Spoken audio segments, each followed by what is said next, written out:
February 2017. I remember staring at a screen like it was yesterday, watching a number that most people ignore turn into the spark that lit an entire market.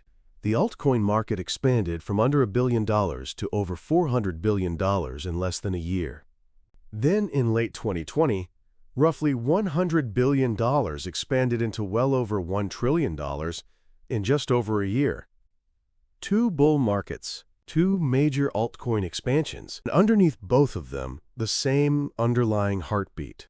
Historically, whenever the ISM manufacturing PMI crossed above 55 with rising momentum, altcoins have tended to wake up from their sleep and enter major growth cycles. And right now, today, as I sit here talking to you, that index is sitting comfortably in the low 50s, reflecting several consecutive months of economic expansion above 50. We are just a couple of points away from the threshold that historically signaled major altcoin momentum. The next PMI reading drops in just a few days. Mark it. Circle it.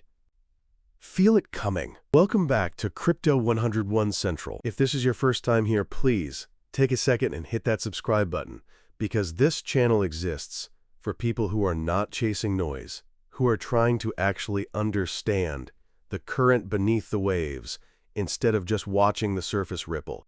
And while you are at it, tap that little bell too, because when this PMI data drops in a few days, I do not want you finding out days late scrolling through some recycled headline. I want you standing right here with me when it happens. Let me pull back the curtain on something I have been obsessing over. I built a chart. I spent hours on it, moving pieces around like puzzle fragments that refused to fit until suddenly they did. On the bottom of this chart lives the PMI, the pulse of the manufacturing economy stretching back decades, built from hundreds of economic surveys every single month. A quiet seismograph most people never even glance at. And layered right above it, the altcoin market cap, rising and falling like breath. I have said this before, and I will keep saying it until my voice gives out. Crypto heavily tracks the broader business cycle. I know some of you love the 4-year halving cycle, the neat little calendar theory that says everything repeats because the calendar says so. I respect that belief. I really do. But please, just for a few minutes, let me show you something that has been almost impossible for me to unsee.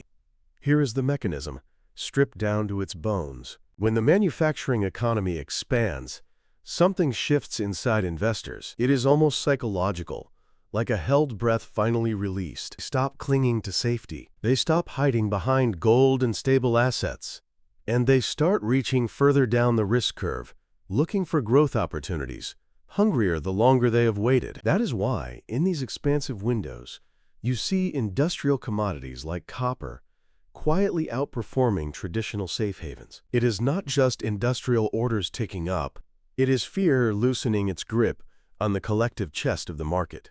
And at the far end of that long risk curve sit altcoins. Last in line, furthest from safety. They catch the flow of capital last, and when liquidity flows, they often experience some of the strongest momentum, like the final car on a roller coaster whipping around the curve the rest of the train has already settled from. Right now, the total altcoin market cap sits in the high hundreds of billions, still under $1 trillion, still coiling, still building foundation. Now look at the historical correlation, because this is where macro analysis gets interesting. Historically, when the ISM PMI crossed above 50 with rising momentum, we often saw the foundational phase for altcoin seasons begin.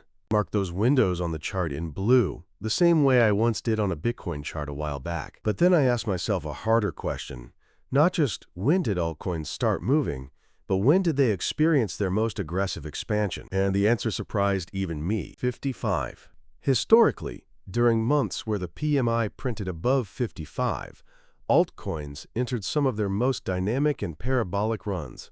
When you lay that threshold over the altcoin price chart, the alignment with major market expansions is remarkable. But here is the part that actually broke something open in me emotionally, more than the bull runs themselves. Look at the periods with no high PMI readings at all. Look at that long, sideways stretch where altcoins experienced years of consolidation, drifting like a ship with no wind. Years where the PMI struggled to break decisively above 55 with any real force, layered with some of the harshest monetary tightening we have seen in modern memory. Suddenly, the silence of those years is not confusing anymore. It is not some mysterious curse on crypto. It is not the end of an era. It is simply a temporary period of restricted macro liquidity. Without broad economic expansion, liquidity was constrained. Of course, altcoins consolidated. If you have been watching my channel for a while, you already know I do not throw around projections carelessly.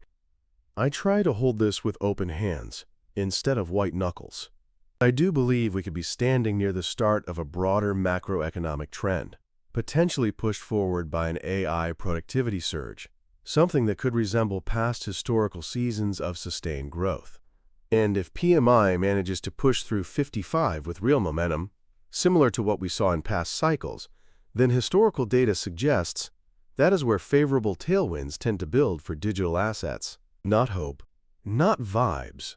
Historical data staring back at me, plain and unemotional, even when my voice is not. We are already halfway through everything I wanted to share with you today, and if this is stirring something in you, even just a flicker of recognition, do me a favor and hit that like button right now. It genuinely helps this channel reach more people who need to see this context before the next economic reading arrives.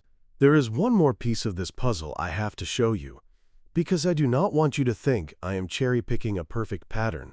If you look back at earlier crypto cycles, like around 2014, you will see PMI push above 55, and yet there was no massive altcoin expansion waiting on the other side. For a second, that almost made me question the theory. But look closer.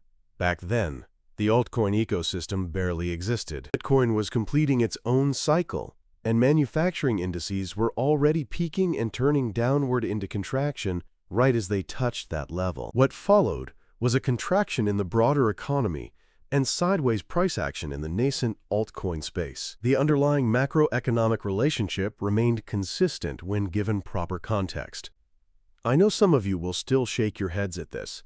Maybe the traditional 4-year cycle feels safer, simpler, more comforting, because it does not require monitoring macroeconomic policy or manufacturing surveys. I understand that completely. Years ago, if you dug through my early content, you would find me speaking almost exclusively in 4-year cycle terms. But the deeper I went into macroeconomics, studying central bank liquidity and business cycles, the harder it became to ignore these structural relationships. This is not about being a contrarian for the sake of attention.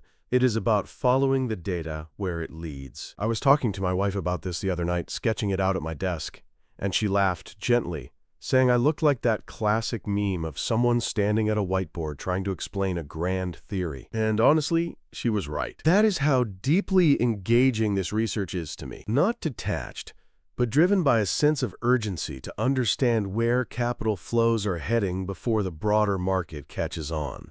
So here is what I am asking of you. Not to blindly accept any model, but simply to weigh the evidence.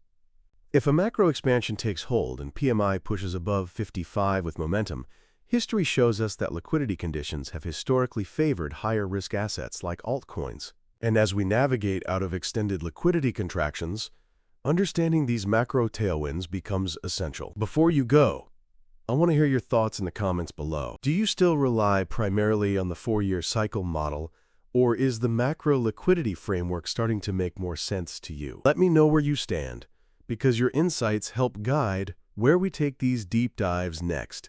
The upcoming economic data release is almost here, and when those numbers land, I will be right back here breaking them down in plain, practical terms. So if you have not already, subscribe, hit that bell, and check out my previous breakdowns on this framework. I will see you in the next one.